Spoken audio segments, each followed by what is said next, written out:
The stars were quiet, too quiet. Above Earth's orbit, dozens of satellites blinked in silence. The defense systems were awake, watching, listening, but nothing moved. Then, out of nowhere, they appeared. 12 dark ships. Big, cold, alien. They didn't send any message. They didn't fire. They just floated near the edge of the solar system, close to Pluto. Every country on Earth saw it at the same time. The United Nations Emergency Command Center turned red with alerts. Generals, scientists, and leaders stared at the screen. "They're back," someone whispered.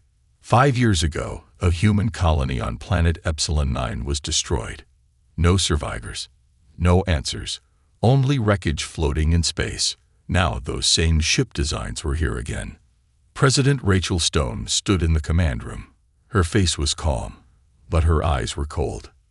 "Open channel. All frequencies." A technician nodded. "Channel open, Mom."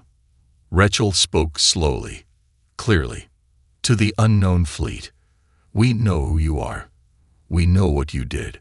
One more attack, just one more, and we will erase you from history." She stopped. The room was silent. No reply came. The alien ship stayed still.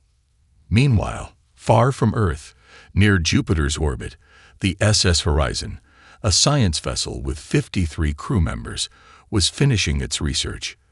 They were studying strange energy waves near the gas giant.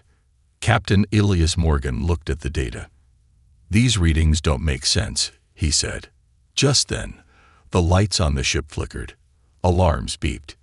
"Something's jamming our signal," shouted the communication officer. Before they could respond, a dark shadow covered the ship. One of the alien vessels was right above them. It didn't fire a weapon. It just opened and pulled the horizon inside with a beam of red light. Then it vanished. Back on Earth, the horizon's signal disappeared. Rachel Stone watched the screen. "They've taken another ship." She turned to her top advisor, Commander Lee. "Prepare Oblivion Protocol," she said. Lee hesitated. "Ma'am, that's a final auction." Rachel nodded. "And we're at the final door." In a hidden base under Antarctica, a giant system called Oblivion Protocol began to wake. It was a defense weapon, not just for Earth, but for the entire galaxy. It had only one goal: total erasure of the enemy. Technology, data, biology, even history. Once started, it couldn't be stopped. On the moon, human soldiers suited up in silence. Giant defense cannons turned toward the stars. Drones were launched. The world watched with fear, but also with something more: anger. Humanity had been patient. Humanity had been peaceful. But now, that was over. Back near Pluto, the alien ships finally moved. Not forward, not back. They turned toward Mars. Within minutes, one of them launched a small glowing object. It drifted for a moment, then vanished. A flash. Mars communication systems went silent. Mars, the red colony with over 2 million people, was suddenly cut off. Rachel stood frozen, her hand clenched into a fist. "That was their answer," she said. Commander Lee's voice was low. "Shall we send the final message?" Rachel didn't blink. "Send it. Across every channel, every signal. Let the galaxy hear it." A loud beep signaled the broadcast. Rachel looked into the camera. "To any who hear this, we are humanity. We gave peace a chance. We gave mercy. But now, one more attack, and we erase you from history. This is your last warning." As the signal flew across space, one thing became clear. The sky was no longer silent. It was waiting. The command center was quiet, but not calm. Everyone watched the screen showing Mars. No signals, no movement. The planet was still spinning, but its voice was gone. Rachel Stone stood near the window, looking out at the stars. She remembered another silence, one from long ago. It was 15 years earlier. She was just a junior officer then, sent to help build a peaceful colony on Epsilon 9. A green world with soft blue skies and floating mountain ranges. It was beautiful, full of hope, until it wasn't. One day, without warning, all contact with Epsilon 9 was lost. No call for help, no distress signal, just silence. When the rescue teams arrived weeks later, they found only broken buildings and empty fields. No people, no answers. Some said the colony failed because of weather. Others believed something much bigger was responsible. Rachel didn't guess. She knew. She had seen a strange shape in the sky before her ship left the planet. A black triangle that didn't match any known design.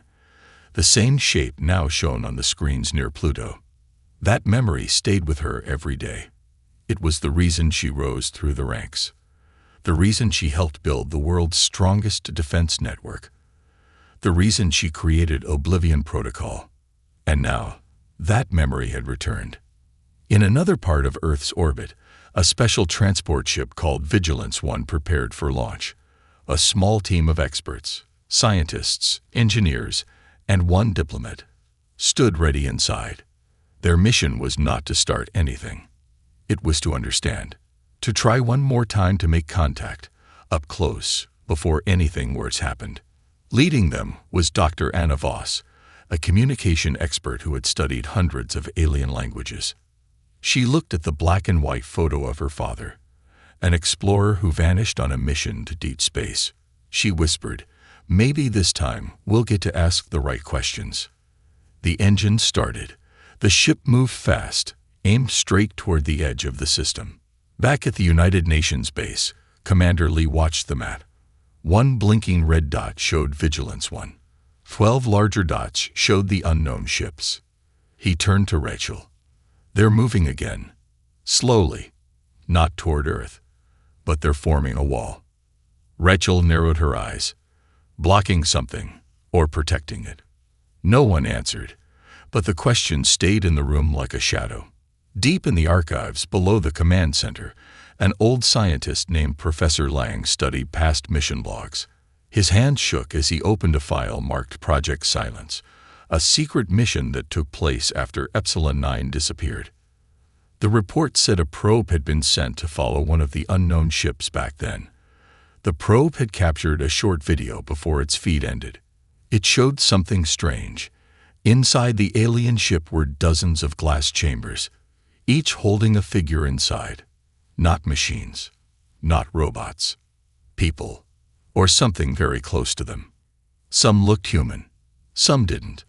All were frozen, sleeping, or something else. Lang showed the video to Rachel. She leaned forward.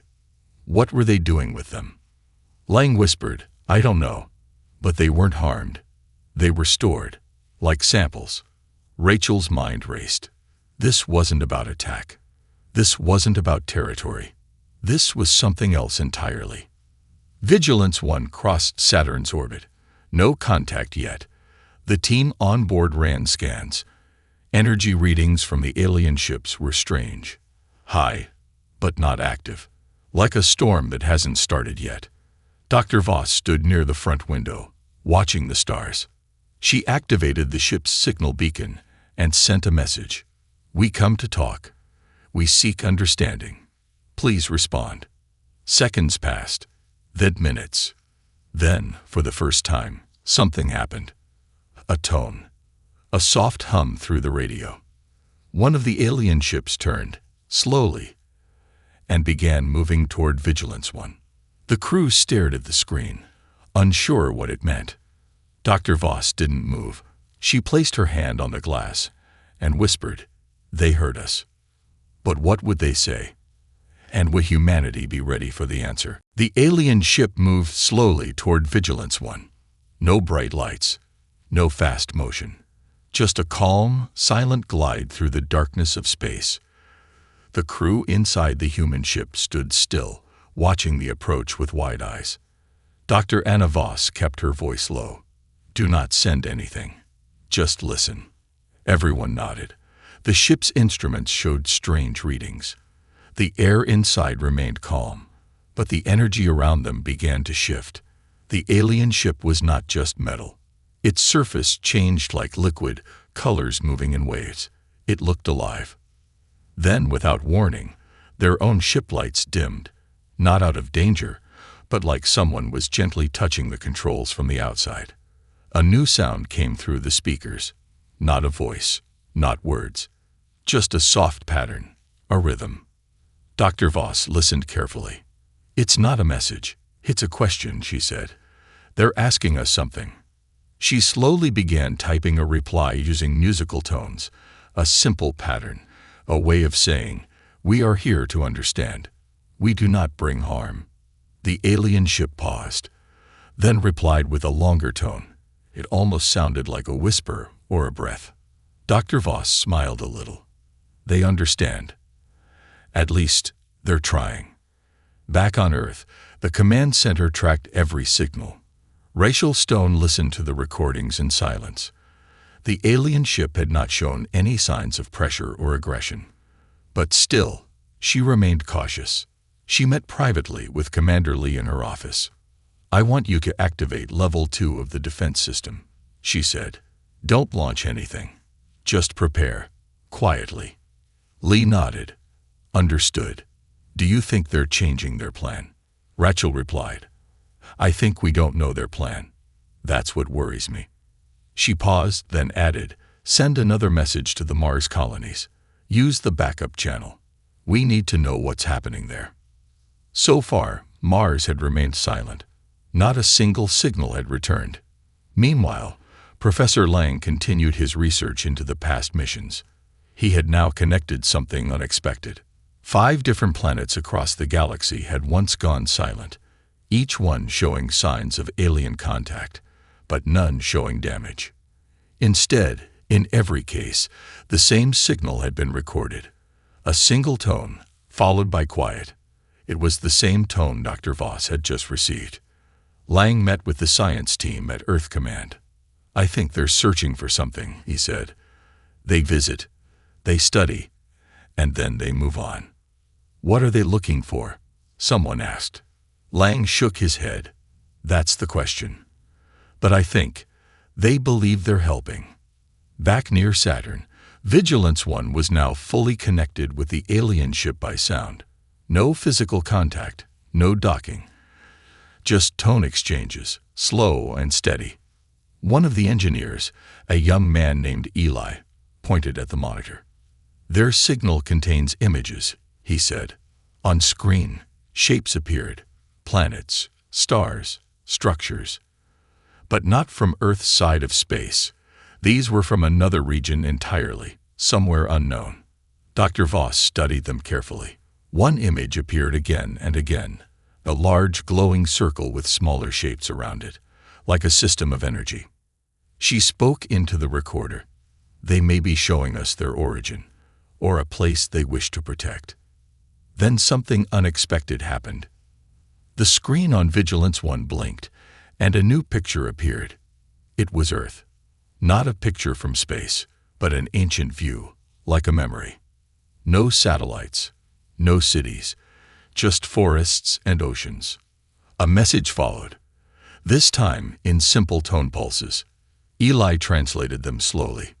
"We remember your sky." Everyone on the ship froze. Dr. Voss whispered, "They've been here before." Back on Earth, the message arrived just moments later. Scientists decoded it. Leaders stared at the screen. Rachel sat down slowly, thinking carefully. "Are they returning to something? Or reminding us of what we forgot?" she asked. Commander Lee replied, "If they've known us longer than we've known them, everything we assumed might be wrong." Rachel looked at the stars. "It's not about power," she said. "It's about memory, about what connects us." She ordered all communication teams to open peaceful signals. Across every platform, the new message was sent. "We welcome your memory. We seek understanding." But far beyond the alien ships, near the edge of deep space, another signal quietly appeared. The third group, unidentified, watching both Earth and the visitors. Not moving, not sending, just waiting. Something bigger was coming. And humanity was not the only one being tested. Far beyond the orbit of Neptune, the third signal remained still. It was not like the others. It carried no known pattern, no readable tone, no motion. Yet it was there, visible only to the deepest sensors and old observatories that had not been used for years. On Earth, inside a forgotten observatory on a mountain in Chile, an old radio dish slowly turned toward the stars. A quiet alarm blinked on a dusty screen. The telescope's eye had picked up something, a signal not heard in over 200 years. It was a shape, not a sound. A circle with 3 lines through it, the symbol of an ancient program called Project Echo, a deep space search mission that had been shut down long ago. The files were buried in cold storage. Professor Lang received the alert. He went through the old records, pulling up Echo's last transmission. It had spoken of a strange formation near the edge of known space, something not built by nature, nor by machines. Lang looked at the new signal and whispered to himself, "It's still there." After all this time. Back near Saturn, the crew of Vigilance 1 continued exchanging peaceful tones with the alien ship. The music between them had turned almost calm, like a quiet conversation in a language beyond words. Dr. Voss sat near the front window, eyes half closed, listening carefully. Suddenly, a new tone appeared. It was not from the alien ship. It was soft, low, and very old. The alien vessel paused. Then it turned slightly, as if noticing the same thing. Its energy field pulsed gently in reply. Eli checked the signal tracker. "It's coming from far beyond Pluto," he said. "Farther than any probe has gone. It's ancient." The alien ship responded by sending a short symbol, 3 glowing shapes in a triangle. Dr. Voss recognized it immediately. "They know what it is," she said. "They've seen it before." At the Earth Command Center, Rachel Stone was briefed on the third signal. Commander Lee explained, "It's not doing anything harmful, but it's watching. Not just us, also them." Rachel studied the screen carefully. "So, someone is observing the observers." Lang, joining by video, added, "I believe this third presence may not belong to either side. It could be a witness, or a keeper of history." Rachel leaned back, thinking deeply. What if we are part of something older? What if this is not about us being targets, but being tested for trust? Lee asked, "Do we try to contact it?" Rachel thought for a moment. "Not yet. We listen." Meanwhile, strange things began happening on Mars. Though direct contact was still blocked, deep sensors picked up movement. Mars base lights were turning on again. Power was returning, system by system, without human control. And then came the image. A single photograph sent through a hidden backup relay. A group of humans standing inside a large chamber of light. Their expressions were calm. Behind them stood tall, pale figures with long arms and quiet eyes. Not captors. Hosts. Rachel stared at the photo for a long time. They're not being kept. They're being welcomed. The photo had a message attached. No text, just a drawing. Earth and Mars, side by side, linked by a single line. Back in orbit near Saturn, the alien ship began to move again. This time, not toward Earth or Mars, but toward the third signal far beyond Pluto. Dr. Voss stood and watched. They're going to meet the old presence. Eli turned. "Should we follow?" She nodded. "Yes, but slowly. We're not leading. We're learning." In deep space, the third object began to glow faintly. The symbol of Project Echo appeared again, then changed. The 3-line circle shifted into something new, a spiral turning inward, then out again. Rachel received the symbol at Earth Command. "It's an invitation," she said. Lang's voice came through the speaker, or perhaps a reminder. She stood up. "Send a message, just 1 sentence." She looked out the window and said clearly, "We remember the sky." The message was sent. For the first time in history, Earth, an unknown civilization, and a silent witness from the edge of time were connected, not by war, not by fear, but by memory, music, and mystery. Vigilance 1 moved carefully through the dark edge of the solar system, following the quiet trail left by the alien ship. The stars out here looked older, colder, and more distant. Everything felt slower, as if time itself was watching. Inside the ship, the crew was quiet. They weren't afraid, just aware that they were close to something ancient, something they didn't fully understand. Dr. Anna Voss looked over the tones and signals once again. The alien ship had stopped replying, but not in a bad way. It was focused on something else now, something farther. The third signal. It was no longer silent. Back on Earth, scientists noticed that the third presence had started to respond, but only with symbols, not sound. The symbols changed every hour, each one more complex than the last. Professor Lang worked with a small group of linguists and mathematicians. He didn't try to translate the symbols directly. Instead, he studied the pattern behind them. "They're not words," he told the team. "They're experiences." "What do you mean?" one of the engineers asked. Lang pointed to the screen. "Each shape matches an event, not from space, but from Earth. Our history, our growth, even our mistakes." He looked up slowly. "It's showing us what we've done, and watching how we respond." Rachel Stone read the latest updates in her office. She kept thinking about the photo from Mars. The humans didn't look scared. They looked changed, as if they had seen something that made them think differently. She pulled up an old video of Earth's first contact protocol. The rules said humanity must protect itself first, no questions asked. But Rachel knew things had changed. Protection wasn't about fear anymore. It was about wisdom. She made a decision. "Send a message to all command centers," she said. "Begin Project Echo Return." Quietly. Her team looked at each other. "But Project Echo was shut down 2 centuries ago," one officer said. "Not anymore," Rachel replied. "It was never a mistake. We just weren't ready." Far beyond Pluto, Vigilance 1 finally came close to the third presence. There was no ship in the usual sense. What they saw instead was a structure, a large circular ring, floating without motion. It didn't spin, it didn't shine, but it gave off a calm, steady signal. The alien ship moved next to it and stopped. Dr. Voss watched from the window. "They've been here before," she said. The crew watched as soft pulses of light moved between the alien ship and the ring. No sound, just light, like a conversation in silence. Then the ship began to change.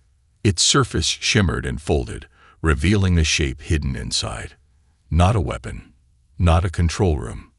A chamber full of small orbs, each one glowing faintly. Inside each orb was a symbol, a memory. Eli recorded it. "These aren't just tools," he said. "They're messages, pieces of knowledge, maybe even stories." Dr. Voss nodded. "I think this is what they've collected from other worlds. Not to keep, but to share." She stepped closer to the controls. "Send a soft tone. Simple. Just 4 notes." They waited. The ring responded. And for the first time, a clear message came through. "We gather those who listen." The words were not heard. They were felt, like a thought arriving inside the mind without sound. Back on Earth, Lang received the same message. He closed his notebook and looked out the window. "It was never about defense," he said quietly. "It was about trust." Rachel stood beside him. "So, what happens now?" Lang gave a soft smile. "Now we decide what kind of voice we want to send into the stars." Suddenly, across Earth's skies, something beautiful happened. A wave of quiet lights shimmered across the upper atmosphere, colors not seen before, moving gently like curtains in the wind. People everywhere stopped to look. No danger, no noise, just wonder. The third presence was not just responding to governments or machines. It was speaking to everyone. and the whole world was beginning to listen. The lights in Earth's sky continued to shimmer, more intensely now, as though the stars themselves were blinking in unison. It wasn't just one place, it was everywhere. From the vast deserts to the crowded cities, from the cold tundras to the tropical islands, people felt the presence. No one understood exactly what was happening, but they could feel it, like the world itself was alive in a way it never had been before. In every corner of the earth, children stood on rooftops, gazing upward in awe. Scientists paused in their labs, staring out the windows. Politicians, usually wrapped up in their own worries, looked up from their desks with a quiet wonder. The world, for the first time in decades, was united in silence, in awe. Rachel Stone stood at the command center, her eyes fixed on the sky. She had spent years preparing for this moment, studying every bit of history and data. She had expected fear, conflict, maybe even chaos. But this was something else. Beside her, Commander Lee spoke softly. "They've seen us. And now, we see them." Rachel nodded slowly. "And we understand." Out near the edge of the solar system, the alien ship slowly began to retract its energy fields, moving in slow patterns as if performing a delicate dance with the third presence. The vast ring of ancient energy still pulsed in the darkness, sending soft waves across the universe. Dr. Voss, watching intently from the control room, felt a sudden peace. It wasn't like a human feeling, but something deeper, like the quiet of space itself, was entering her mind. She had never imagined that a first contact could feel like this, so calm, so natural. "It's like they're showing us how to listen," Eli murmured from the back of the room. Dr. Voss didn't answer immediately. She simply nodded. There was something in the way the alien ship was moving, something in the way it aligned with the third presence. The pattern wasn't random. It was a signal, a connection, and somehow she felt they had just begun to understand it. Meanwhile, back on Earth, the lights began to form shapes in the sky. These weren't random flickers. They were organized, deliberate. A pattern appeared, one that human eyes could follow. One by one, the shapes became clearer. It was as if the sky was being painted with symbols, the very same ones that had been sent from the ancient third presence. A map. Lang sat in his study, eyes wide with realization. He had seen the patterns in the ancient records. But this was different. This wasn't just a code. This was a path. The map on Earth's skies pointed toward the stars, to a place beyond Earth's orbit. "It's time," Lang whispered, standing up. Rachel had the same thought. The path was clear. The next step was not to wait, but to reach out. She called the command center into action. "Prepare the fleet," she ordered. "We're not just observing anymore. It's time to make contact." As the command center began to prepare for the next phase, Dr. Voss and her team on vigilance, one felt the ship shift. The alien vessel was moving again, but it wasn't leaving. It was guiding them. For the first time, the crew of Vigilance 1 felt a deep, unspoken connection with the ship. It wasn't just technology anymore. It was a bond. Something older than anything humanity had ever known. Dr. Voss moved to the control panel, where a new signal blinked. A signal from Earth. The map was ready. And so were they. She turned to the crew, her voice steady. "We're going to follow this path. We're going to meet them. Not as strangers, but as equals. They've shown us their memories. Now, it's our turn." The crew nodded. There was no fear. There was only the quiet understanding that they were part of something far bigger than themselves. Back on Earth, the preparation was underway. Across the globe, leaders and citizens alike felt the world change. Not through fear or force, but through understanding. For the first time in history, humanity was united, not under a flag, not under power, but under a shared purpose. Rachel stood before a new unified council of nations. This was not a political summit. This was something else, something ancient. "We don't need to fight for our place in the universe," she said to the gathered leaders. "We need to earn it. We need to show we're ready to listen, to learn. There was silence in the room as everyone absorbed her words. Finally, someone spoke up. What should we do now? Rachel smiled softly, feeling the weight of the moment. We do exactly what we've been shown. We go forward with humility. We go forward with understanding. And we reach out, not with weapons, but with knowledge. Back in space, Vigilance 1 followed the path laid out by the alien ship. The journey was slow, but every passing moment brought them closer to the unknown. The stars outside the window blurred into the background as the crew felt something they had never felt before. Hope. A deep, quiet hope that connected all of them. They weren't just moving toward a place in space. They were moving toward something greater. A future where understanding could replace conflict, where curiosity could replace fear. The vastness of the universe, once a thing to be feared, now seemed like a challenge to be embraced. And as the ship continued on its journey, the crew of Vigilance 1 knew that they were not alone anymore. They had joined a cosmic family, one that had been waiting, patiently, for humanity to remember how to listen. The lights above Earth began to fade slowly, but not in a way that suggested an end. It was more like the world was returning to its natural rhythm, a quiet reminder that this was just the beginning.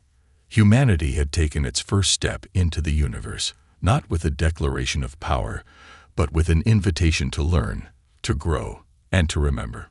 And as the first stars twinkled back to their quiet places in the sky, a final message appeared across the world's skies. We are not alone. We never were.